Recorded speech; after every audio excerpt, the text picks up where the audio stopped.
నమస్కారం. ఆంధ్రప్రదేశ్ ముఖ్యమంత్రి నారా చంద్రబాబు నాయుడు ఢిల్లీ పైన అవుతున్నారు. ఈ నేపథ్యంలోనే ఎన్డీఏ కూటమి పక్షాన భారతీయ జనతా పార్టీకి ఢిల్లీలో జరిగేటటువంటి ఎన్నికల సందర్భంలో అక్కడ పూర్తి స్థాయిలో ప్రచారానికి సిద్ధమవుతున్న పరిస్థితి కనపడుతుంది. చంద్రబాబు నాయుడు పర్యటన నేపథ్యంలో ఆంధ్ర మాత్రానికే పరిమితం అయ్యాడంటూ కూడా వార్తలు వస్తున్న నేపథ్యంలో మరి ఢిల్లీ ఎందుకు వెళ్తున్నారు? చంద్రబాబు నాయుడు ఢిల్లీ వెళ్తే అక్కడ ప్రచారం చేస్తే ఎటువంటి లాభాలు ఉంటాయి? అసలు చంద్రబాబు నాయుడు ఢిల్లీ టూర్ వెనకాల ఉన్న వ్యూహం ఏంటి?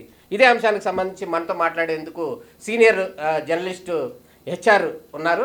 వారితో మనం మాట్లాడి మిగతా విషయాలు చర్చించుకుందాం. నమస్కారం సార్.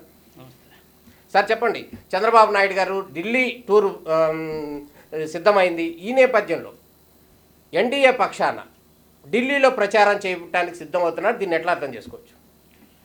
అంటే చంద్రబాబు నాయుడు గారు మెయిన్గా ఎన్డీఏలో ప్రధాన భాగస్వామి. ఆయన అక్కడికి వెళ్ళటానికి పెద్ద ఇబ్బంది ఏం లేదు. అయితే నాకు తెలిసినంత వరకు ఆయన్ని బీజేపీ తరఫున ఎవరు ఆహ్వానించినట్టు నేను చూడలేదు. తెలుగు అసోసియేషన్ వాళ్ళు ఆహ్వానించినట్టు నేను పేపర్లో చూసిన దాన్ని బట్టి చెప్తున్నాను. ఇప్పుడు ఆయన అక్కడికి వెళ్ళటం వల్ల ఆయన కృతజ్ఞతలు చెప్పుకోవడానికో లేకపోతే ఎన్డీఏలో భాగస్వామిగా వెళ్తున్నాడా లేకపోతే ఇంకో రకంగా వెళ్తున్నాడా అనేది మనకు అర్థం కాదు. తెలుగు అసోసియేషన్ పిలవటంతో అతను వెళ్తున్నట్టు ప్రస్తుతానికి చూస్తున్నాం. అయితే ఇప్పుడు తెలుగు అసోసియేషన్ అనేది పిలవటాన్ని బట్టి వెళ్ళారు అనటంలో ఒక వర్షన్ ఉంది. అయితే దీని వెనకాల తెలుగు అసోసియేషన్ వెనకాల బీజేపీ పార్టీ యొక్క ఇన్వాల్వ్మెంట్ ఉంటేనే వారి సూచన మేరకే చంద్రబాబు నాయుడు ఢిల్లీలో ప్రచారం చేయడానికి సిద్ధపడుతున్నారు, ఢిల్లీలో బీజేపీని గట్టింకించేటటువంటి ప్రయత్నాలు చేస్తున్నారు అనేది ప్రధానంగా తెలుగు తమ్ముళ్ళు చెప్తున్నటువంటి వర్షం. దీన్ని ఎట్లా అర్థం చేసుకోవచ్చు? కావచ్చు, అదైతే అయి ఉండొచ్చు, కాదని అనటానికి ఏం లేదు, తోచిపుచ్చడానికి కూడా ఏం లేదు. అయితే వాళ్ళ దగ్గర నుంచి అధికారికంగా ఆహ్వానం అయితే అందినట్టు ఏమీ మీడియాలో ఎక్కడ కనిపించట్లా. ఇంకోటి రెండోది ఏంటంటే తెలుగు అసోసియేషన్ని మొత్తం మీద చంద్రబాబును పిలవటానికి తెలుగు అసోసియేషన్కి ఉన్న కారణాలు ఏంటో తెలియదు మనకి. తెలుగు అసోసియేషన్ తరపున వెళ్తున్నట్టు ఆయన చెప్పుకుంటున్నారు, బీజేపీలో ఎవరు ఆహ్వానించినట్టు చెప్పట్లేదు.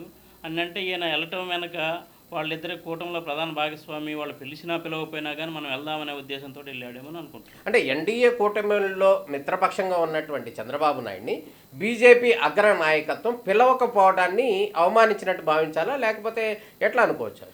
అంటే ఇది అవమానం కింద అయితే రాదు, నేను అనుకోవటం అయితే అవమానం కాదు.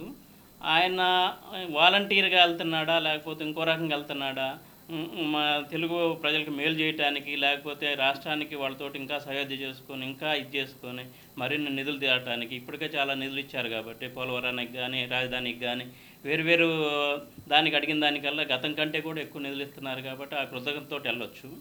ఇంకోటి ఏంటంటే వాళ్ళిద్దరి మధ్య ఇంకా సయోధ్యగా కావటానికి లేకపోతే వాళ్ళిద్దరి మధ్య పాతగా ఏమన్నా ఉన్న విభేదాలని రూపం ఆపుకోవటానికి పనికొచ్చింది. అయితే ఇప్పుడు మనం ప్రత్యేకంగా కనుక మనం చర్చించినట్లయితే ఢిల్లీ ముఖ్యమంత్రిగా ఉన్నటువంటి ఆప్ అధ్యక్షుడు కేజ్రీవాల్, ఈయన ఎవరైతే ఉన్నాడో ఈయన 3 సార్లు ముఖ్యమంత్రిగా పనిచేశారు. అదేవిధంగా ఢిల్లీ పీఠాన్ని అంటే భారతదేశం మొత్తం కూడా భారతీయ జనతా పార్టీ హవా వచ్చినప్పటికి కూడా క్రియేట్ చేసినప్పటికి కూడా ఢిల్లీలో మాత్రం అది చేయలేకపోయింది.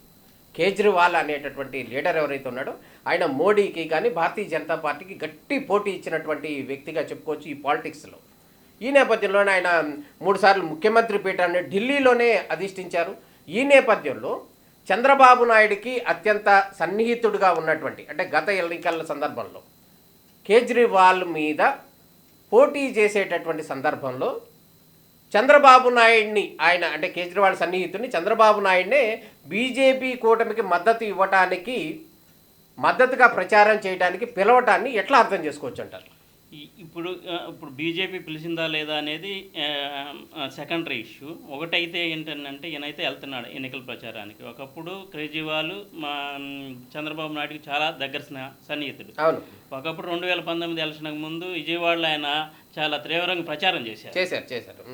ఆయన కొంతమంది అంటే వ్యాపారస్తులు కానీ లేకపోతే ఆయన కమ్యూనిటీ వాళ్ళు విజయవాడలో ఎక్కువగా ఉన్నారని ఇక్కడ రోడ్ షోలు చేశారు. వాళ్ళిద్దరే కలిసి చట్టపట్టాలు వేసుకొని తిరిగారు 2019. ఆ తర్వాత ఏమైందంటే 2024 వచ్చేవరకు పరిస్థితులు మారిపోయాయి. మారిపోయిన తర్వాత ఏమవుతుందని అంటే ఇప్పుడు ఎన్డీఏలో ప్రధాన భాగస్వామి అయ్యాడు. వాళ్ళు పిలిచినా పిలవకపోయినా కానీ ఎన్డీఏకి మేలు చేద్దామనే ఉద్దేశంతో వెళ్తున్నాడు. దీని వెనక ఏంటంటే రాష్ట్రానికి మేలు చేయాలన్న ఆలోచన చంద్రబాబుకు ఉన్నట్లు కనిపిస్తారు. అంటే ఇప్పుడు అక్కడ ఎన్డీఏ పక్షానికి ప్రచారం చేయటం పట్ల, ఢిల్లీలో కేజ్రీవాల్ ఓడిపోయి బీజేపీ గెలవటం పట్ల తెలుగు వారికి ఏంటి లాభం, అదేవిధంగా చంద్రబాబు నాయుడు గారికి ఏంటి ప్రత్యేకంగా లాభం, ఎందుకోసం వెళ్ళాడని అనుకోవచ్చు మనం బ్రాడ్గా ఆలోచిస్తే ఏంటంటే తెలుగు వాళ్ళకి మేలు చేయడానికే చంద్రబాబు నాయుడు అక్కడికి వెళ్తున్నాడు అనేది మనం ఆయన సుదీర్ఘ పర్యటన కానీ లేకపోతే సుదీర్ఘ రాజకీయ అనుభవం కానీ దాన్ని బట్టి చెప్పుకోవచ్చు.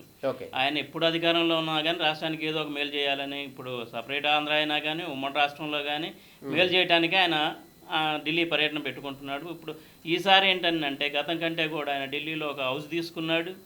ఢిల్లీ ఎన్డీఏలో ఈయన భాగస్వామి అయిన తర్వాత అక్కడ రాజకీయాల్లో ప్రభావం చూపడానికి కూడా చాలా ప్రయత్నం చేస్తున్నాడు. అదేవిధంగా వాళ్ళిద్దరి మధ్య కోఆర్డినేషన్ చేసుకోవడానికి ప్రయత్నం చేస్తున్నాడు. ఇంకో రకంగా ఇప్పుడు కనుక తెలుగు వాళ్ళందరూ ఏకపక్షంగా కనుక ఎన్డీఏకి సపోర్ట్ చేస్తే, అక్కడ కనుక గెలిస్తే దీనివల్ల ఇంకా రాష్ట్రానికి ఉపయోగపడుతుందని ఆయన. అంటే ఢిల్లీలో ప్రభావవంతంగా తెలుగువారు ఉన్నారని అనుకోవచ్చా, వారందరూ కూడా చంద్రబాబు నాయుడు మాటని నమ్మి మద్దతు ఇస్తారని మనం భావించవచ్చా? ఇప్పుడు మనం రెండు తెలుగు రాష్ట్రాల్లో చూస్తే చంద్రబాబు నాయుడు లాంటి ఫిగర్ మనకు కనిపించదు ప్రస్తుతం రాజకీయాల్లో. ఆయన ఎప్పటి నుంచో దాదాపు 85 తర్వాత తెలుగుదేశం పార్టీ పుట్టిన తర్వాత నుంచి 95లో ఆయన ముఖ్యమంత్రి అయిన దగ్గర నుంచి ఢిల్లీ రాజకీయాలని, దేశ రాజకీయాలను ప్రభావితం చేస్తున్నారు. ఇప్పుడు కొత్తగా ఆయన గురించి చెప్పుకోవాల్సిందే లేదు, ఢిల్లీ ప్రజలకు తెలియందేమీ లేదు. ఢిల్లీలో మనం ఏ ఆటో వాడిని అడిగినా కానీ నాయుడు గారు అని అడుగుతారు, లేకపోతే బాబు గారు అని అడుగుతారు. ఆయన ప్రభావం ఎంతో కొంత ఉంటుంది. అయితే తెలుగు వాళ్ళ మీద ఎక్కువగా ఉంటుంది. తెలుగు వాళ్ళు దాదాపుగా నాకు తెలిసి ఒక 2 లక్షలు 3 లక్షలు ఓటర్లు ఉంటారు. వీళ్ళందరూ ఏకపక్షంగా చంద్రబాబు మాట వినే అవకాశం ఉంది. చంద్రబాబు మాట మీద వాళ్ళకు ఒక గురి ఉంది.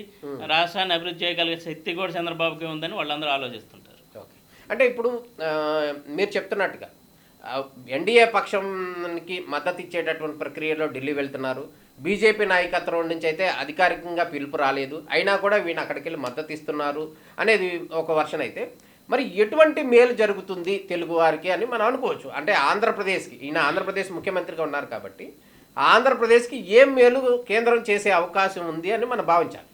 అంటే ఇప్పటికే వాళ్ళు 2024లో ఎన్డీఏ కూటమి కేంద్రంలో కానీ రాష్ట్రంలో కానీ అధికారంలోకి వచ్చిన తర్వాత చాలా వరకు అంటే మనం ఎక్స్పెక్ట్ చేయలేదు ఇంత ఈ రకం సహాయం చేస్తారని. పోలవరానికి కానీ, రాజధానికి కానీ, లేకపోతే ఎన్నుకుబడిన ప్రాంతాలకు నిధులు కానీ, స్టీల్ ప్లాంట్ ప్రైవేటీకరణ దాదాపు ఆపేసినట్టే కదా, రైల్వే జోన్ కానీ, ఇవన్నీ ఎన్డీఏలో నుంచి ఇంత ఫాస్ట్గా వస్తాయని మనం ఊహించాల. వాళ్ళిద్దరి నాటి మధ్య ఉన్న సయోధ్య వల్లే, ఈసారి ఉన్న సయోధ్య వల్లే అదన్నీ సాధ్యమైంది. ఇప్పుడు చంద్రబాబు మాట వల్ల ఢిల్లీలో కూడా ఎంతో కొంత ప్రభావితం అయింది. ఢిల్లీ ఓటర్ల మనసులు కూడా ఎన్డీఏ వైపు మళ్ళటానికి ఈయన పర్యటన ఉపయోగపడేది. అది ఒక వర్షన్. మీరు చెప్తున్నటువంటి వర్షను చంద్రబాబు నాయుడు గారి ఏమైనా సపోర్ట్ అవుద్ది అనేది ఒక వర్షన్. అయితే కేజ్రీవాల్ ఎవరైతే ఉన్నాడో ఆయన ఎటువంటి బ్యాక్గ్రౌండ్ లేకుండా పబ్లిక్ సర్వీస్ చేయాలనేటువంటి ఉద్దేశంతో ఢిల్లీ పీఠాన్ని 3 సార్లు అధిరోహించినటువంటి లీడర్. అయితే ఆయన ఎక్సైజ్ మద్యం కుంభకోణంకి సంబంధించి ఆయన్ని దాదాపు చానాళ్ళు జైల్లో పెట్టారు, ఆయన్ని కానీ ఉప ముఖ్యమంత్రిని కూడా. ఈ నేపథ్యంలో ఆయన మీద, కేజ్రీవాల్ మీద అన్యాయంగా ఆయన్ని జైల్లో పెట్టారు అనేటటువంటి సింపతి ఢిల్లీ ప్రజల్లో ఉంది అని వాళ్ళు చెప్తున్నారు. అది కనుక ప్లస్ అయితే కనుక ఖచ్చితంగా మళ్ళీ కేజ్రీవాల్లే ఢిల్లీలో వచ్చే అవకాశం ఉంది అని కూడా అంటున్నారు. దాన్ని ఎట్లా అర్థం చేసుకోవచ్చు? అంటే ఒకప్పుడున్న కేజ్రీవాల్ వేరు, ఇప్పుడున్న కేజ్రీవాల్ వేరు అనేది ఢిల్లీ సర్కిల్లో బాగా ప్రచారం జరుగుతుంది. ఒకప్పుడు కేజ్రీవాల్ ఆమ్ ఆద్మీ అని చెప్పేసి, పేదల పక్షం అని చెప్పేసి, జాడో అని చెప్పేసి, చీపురు అని చెప్పేసి అది బాగా కింద జనాల్లోకి వెళ్ళిపోయింది. అయితే ఆ తర్వాత ఏమవుతుందంటే వరుస 3 సార్లు గెలిచిన తర్వాత మద్యం కుంభకోణంలో దొరకటం, మనీష్ సిసోడియా జైల్లో మరిన్నాళ్ళు ఉండటం, ఆ తర్వాత ఆయన జైలుకి వెళ్ళటం, ఇక్కడ తెలంగాణలో కవితతో లింకులు పెట్టుకోవటం, ఆంధ్ర వ్యాపారులతోటి జగన్ టైంలో ఉన్న ఎంపీలతో కలిసి లిక్కర్ వ్యాపారం చేయటం, దేశం మొత్తం వీళ్ళు సిండికేట్ అయ్యారనేది బాగా వెళ్ళిపోవటం అనేది ఆయనకి మైనస్ పాయింట్ అయింది.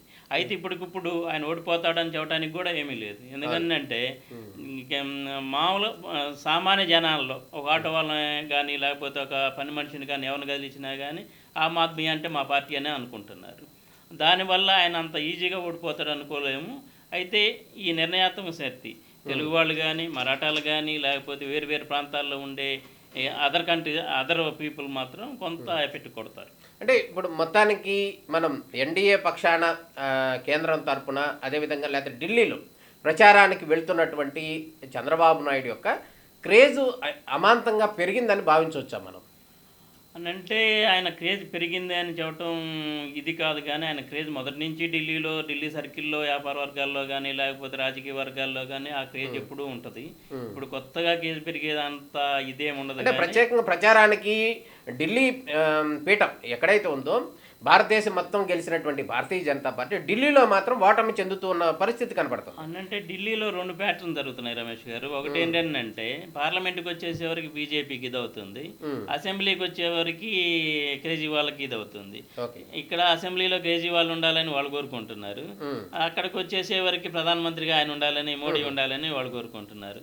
అయితే ఈసారి కేజ్రీవాల్ మీద విపరీతమైన ఆరోపణలు రావటం, ఆయన మంత్రివర్గం మొత్తం వెళ్ళిపోవటం, ఇప్పుడు తాజాగా 7 ఎమ్మెల్యేలు ఆ పార్టీకి గుడ్ బై చెప్పటం, ఇదంతా కూడా ఎఫెక్ట్ కొట్టిద్ది. ఎంత కొంత అయితే నేను అనుకోవటం ఏంటంటే కేజ్రీవాల్ గడ్డు పరిస్థితి అయితే ఉంది.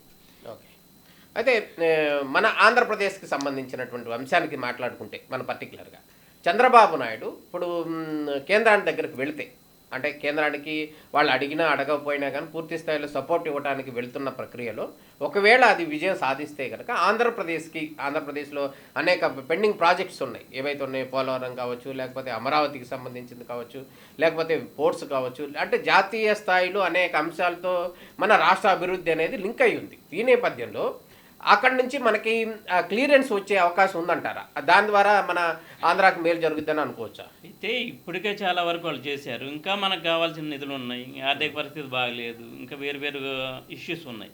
అయితే ఇప్పుడు అక్కడ గనక ఈయన వల్ల గనక ఆ తెలుగు వాళ్ళందరూ ఏకపక్షంగా ఒకే పక్షంగా ఓటు గనక వేయగలిగితే, ఈయన వల్ల అన్నంటే తెలుగు వాళ్ళు ఉండే కరోల్ బాగ్ కానీ లేకపోతే వివేక్ నగర్ కానీ ఇండియా గేట్ కానీ ఈ తెలుగు ప్రాంతం ప్రజలు ఎక్కువ ఎక్కడైతే ఉన్నారు ఆ ప్రాంతాల్లో గనక వీళ్ళందరూ కన్సల్టేషన్ అయ్యి ఎన్డీఏ తరఫున కనుక ఎన్డీఏ అభ్యర్థులు ఘన విజయం సాధిస్తే అది ఎట్టైనా ప్రధానమంత్రి అమిత్ షా వీళ్ళందరూ గుర్తిస్తారు, దాంట్లో పెద్ద ఇదేం ఉండదు. అయితే ఇప్పుడు ఉన్న దానికంటే కూడా ఈయన చంద్రబాబు వెళ్ళిన తర్వాత కనుక గెలుపు కనుక బీజేపీకి అయితే ఇంకొద్దిగా ఎక్కువ ఫండ్స్ రావడానికి మనకు అవకాశం ఉంటుంది. ఇటీవల ఈ విదేశీ పర్యటనకు కూడా చంద్రబాబు నాయుడు దావోస్కి కానీ వెళ్ళటం జరిగింది.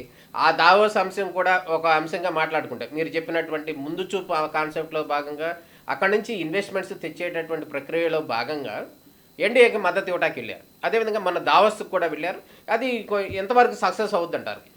ఇప్పుడు దావోస్ పర్యటన వ్యూహాత్మకంగా జరిగిందని చెప్పేసి తెలంగాణ మంత్రులు చెబుతున్నారు. తెలంగాణ మంత్రి ఐటీ మంత్రి శ్రీధర్ బాబు చంద్రబాబు నాయుడు దాన్ని బయట పెట్టలేదు, ఆయన పెద్ద జాక్పాట్ కొట్టారని ఆయన అంతరంగిక సమావేశాలు చెబుతున్నారు. అయితే అది ఏ రకంగా బయటకు వచ్చిద్ది, ఎప్పుడు వచ్చిద్ది అనేది మనం ఇంకా ఎక్స్పెక్ట్ చేయలేము. అసలు ఒప్పందాలు ఏం జరగలేదు, ఇదంతా బోగస్, చంద్రబాబు దారి ఖర్చులు కూడా రాలేదని వైసీపీ వాళ్ళు ఆరోపిస్తున్నారు. ఇవన్నీ ఒక యాసెప్ట్, అయితే ఢిల్లీ ఎన్నికలు ఒక యాసెప్ట్. వీటిలన్నిటిని కంబైన్ చేసి చూడలేము దావోస్ నన్ను దీన్ని. ఓకే, ఓవరాల్గా కనుక చంద్రబాబు నాయుడు పర్యటన మనకి ఏ విధంగా మేలు జరుగుతుందని చెప్పొచ్చు? చంద్రబాబు నాయుడు ఢిల్లీ పర్యటన వాళ్ళు పిలిచారా పిలవలేదా అనేది అంటే ఇప్పుడు ఒకవేళ మనం గనక అదే మాట గనక చెప్తే మనం పిలిచామని మనం అంటున్నాం, వాళ్ళు పిలవలేదని కొంతమంది అంటున్నారు. పిలిచినా పిలవకపోయినా చంద్రబాబు గనక వెళ్తే అక్కడ గనక గెలిస్తే రాష్ట్రానికి కొంచెం ఉపయోగం జరిగింది. ఓకే, ఇది సీనియర్ జర్నలిస్ట్ విహెచ్ చెప్తున్నారు. ప్రధానంగా చంద్రబాబు నాయుడు మరోసారి వ్యూహకర్తగా పనిచేస్తున్నారు. గతంలో హైటెక్ సిటీని ఏర్పాటు చేసిన సందర్భంలో కూడా ఎంతో ముందు చూపుతో హైటెక్ సిటీని ఏర్పాటు చేశారు, సాఫ్ట్వేర్ని డెవలప్ చేశారు. అటువంటిది ఒక ముందు చూపు కాన్సెప్ట్. అందులో భాగంగానే రానున్న రోజుల్లో భారతీయ జనతా పార్టీ కేంద్ర నాయకత్వంతో ఆంధ్రప్రదేశ్కి మేలు జరిగే అవకాశాలు ఉన్నాయి అనేటటువంటి ఏకైక కారణంతో చంద్రబాబు నాయుడు ఎన్డీఏ పక్షాన ఢిల్లీ ఎన్నికల సందర్భంలో కేజ్రీవాల్ మీద పూర్తి స్థాయిలో ప్రచారం, అంటే నెగిటివ్ ప్రచారం, అంటే ఎన్డీఏ పక్షానికి మద్దతుగా ప్రచారానికి వెళ్తున్నారు. ఒక పక్కన కేజ్రీవాల్ సన్నిహితుడే అయినప్పటికీ కూడా పార్టీ పరంగా రాజకీయ విభేదాల పరంగా చంద్రబాబు నాయుడు ఢిల్లీ ప్రచారానికి వెళ్తున్నారు. ఇది ఎంతవరకు సక్సెస్ అవుద్ది అనేది అయితే మనం వేచి చూడాలి. నిజంగా కనుక అక్కడ ఉన్నటువంటి తెలుగు ప్రజలందరూ కూడా చంద్రబాబు నాయుడుకి మద్దతు ఇస్తే కనుక ఖచ్చితంగా ఆంధ్రప్రదేశ్కి మంచి రోజులు రానున్నాయని మనం భావించాల్సినటువంటి పరిస్థితి కనపడుతుంది. సీనియర్ జర్నలిస్ట్ హెచ్ఆర్ చెప్తున్నారు. ఇది ఈనాటి Delhi tour Chandrababu special analysis. నమస్తే.